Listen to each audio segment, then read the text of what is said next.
On this episode, I share 7 important questions that every landing page should try to answer. You're listening to Landing Page School, presented by Growth Marketer. This is where you'll find bite-sized insights on landing page design, A/B testing, and conversion optimization, helping you turn more of your website visitors into leads and customers. And now, here's your host, Nicholas Scalise. Hello and welcome to another episode of the Landing Page School podcast. I'm your host, Nicholas Scalise, and I'll be answering one of the most frequent questions I get, which is, what should be on a landing page? And there are many different answers to this, and there's a lot of content online, and everybody seems to have their own approach. And we could easily talk about this for hours. In fact, I've done workshops on this topic that have spanned multiple hours, and I created a course on this, and there's a lot of content out there. So for this episode, I want to just hit the highlights and try to get through it pretty quickly because I try to keep these episodes short. So let's dig right in.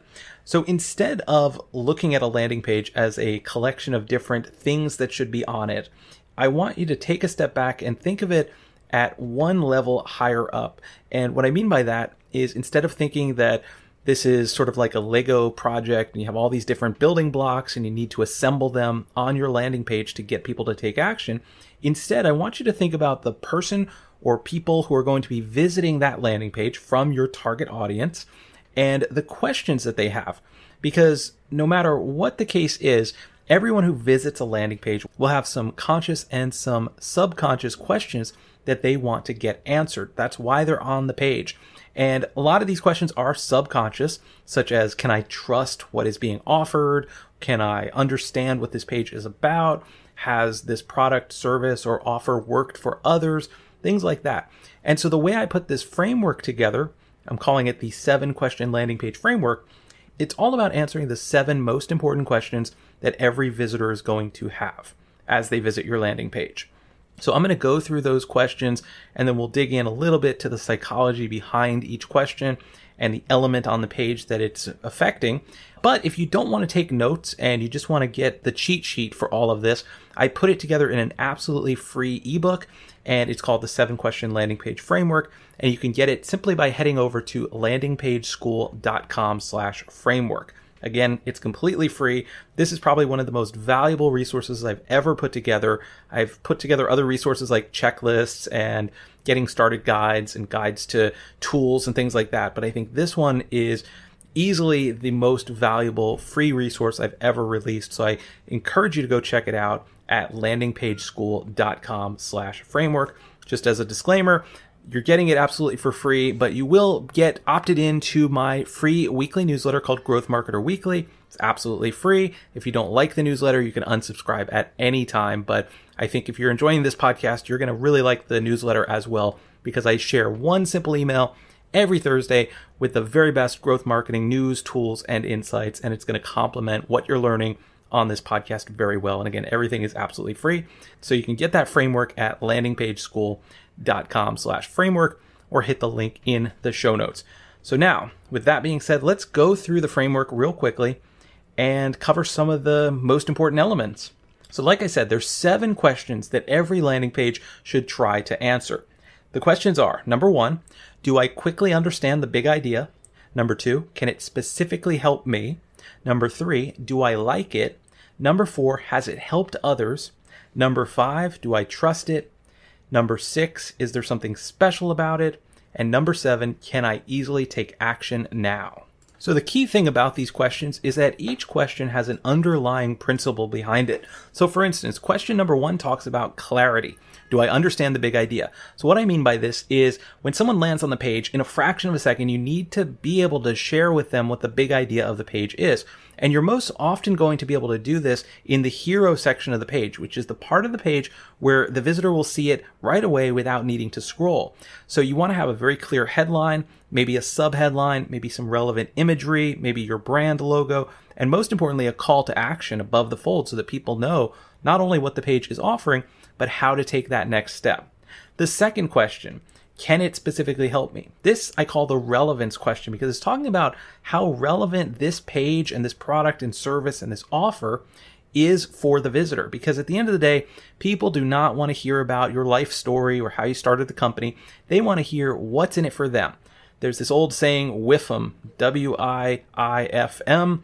It's what's in it for me. If you can remember that acronym, it's going to help you no matter what type of copy you're writing for your website or your landing pages, because you don't want to use words like we are the best and our services and how we do this and that. That's boring copy. What you really want to do is focus in on how you're going to help the visitor, because you want them to see the relevance for them. That's why I call that the relevance question. The third question, do I like it? I call this the affinity question, because it's a very subconscious question, because people are not coming to your landing page and saying explicitly, oh, do I like this? Is this something I want to buy? But subconsciously, that's what they're thinking. And the littlest detail could turn them away from your product or your service, even if what you're offering is really captivating. Things that could turn them away is the overall look and the feel of the page. If it doesn't feel like a professional page, or there's something about it that makes it hard to read, or for instance, if it's light text on a light background and there's a lot of things moving around, or hey, maybe the page doesn't even load quick enough. And that's going to create a bad experience for the visitor, and it's going to detract from that affinity score. So this question is all about really trying to create an experience for the visitor that has a high level of affinity. The fourth question, which is, has it helped others? I call this the influence question. And there have been entire books written about influence. In fact, there's a book called Influence by Dr. Robert Cialdini, which I recommend you read. And it's all about social proof and how we look to others before we make decisions to help us make better decisions. Now, the easiest way you can add influence to your landing page is through testimonials. That's pretty obvious, but there's a lot of different ways to implement testimonials, and I go into some more detail in the framework. That's why I definitely recommend you download it absolutely free at landingpageschool.com/framework. But basically, long story short, you need to have some type of social proof on your page, whether it is a testimonial or testimonials, whether it's a case study, or maybe it's even what I call statistical social proof, where you have something like maybe the number of clients you've worked with over the years, if it's a service business, because that's going to show that you've done a lot of work for a lot of people and a lot of people have benefited from your product or your service. Moving on to the fifth question. This is, do I trust it? And so obviously it's the trust question. And just like social proof, this one goes hand in hand, but it's all about creating a sense of trust on the page.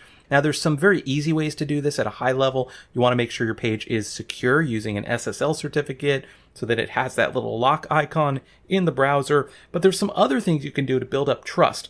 There's these things called trust indicators or trust logos or trust seals that a lot of the very best landing pages will have.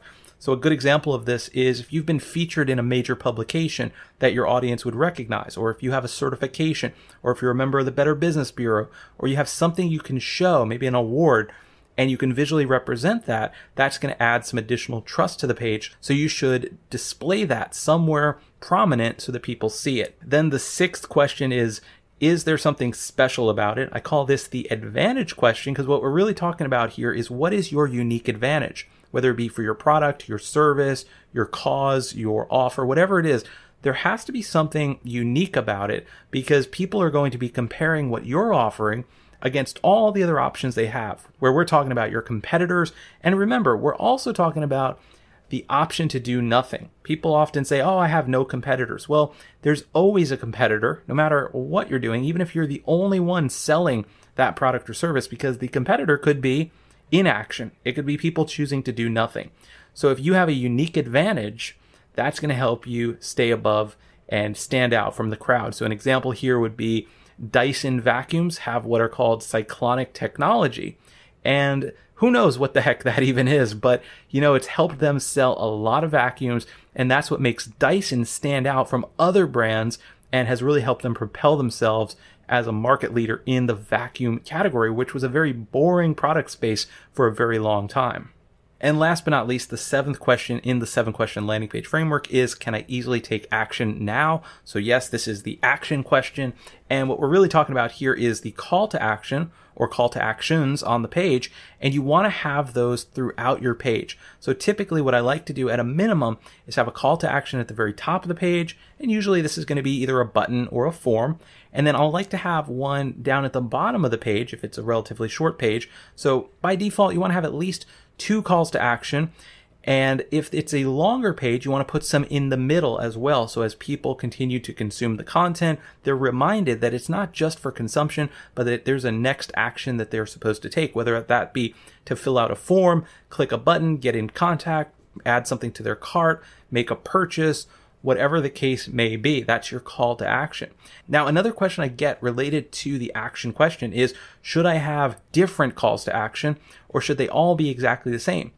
And this is a great question. And this is actually an issue that I see happen a lot. And I'm going to do an entire episode of this podcast in the future on calls to action. But the simple answer is, what I would recommend is have one main call to action, but it's okay if you switch up how you are wording it from time to time throughout the page, especially if it's a long page. You don't want that call to action to be exactly the same thing every single time where it's worded exactly the same.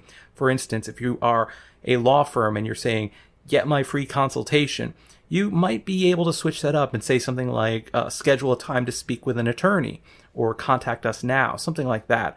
But at the end of the day, it's still the same action. You're still trying to get the visitor to fill out a form or call a phone number to get in touch. So one thing I would certainly recommend you don't do is don't have completely different calls to action all on the same page, where you have check us out on Facebook and subscribe to my newsletter and buy now and get in touch.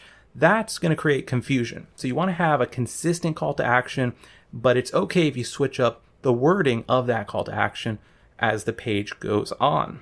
So there you have it. That is the quickest way I can explain the 7-question landing page framework. Again, I covered all this in much more detail in the free guide, so you can check it out at landingpageschool.com/framework. And I'm going to be doing episodes on each and every single one of these 7 questions in a lot more detail. So we'll spend at least 15 to 20 minutes on each of these questions on a future episode. So there's lots of content in store with the Landing Page School podcast. So if you haven't already subscribed, be sure to hit that subscribe button.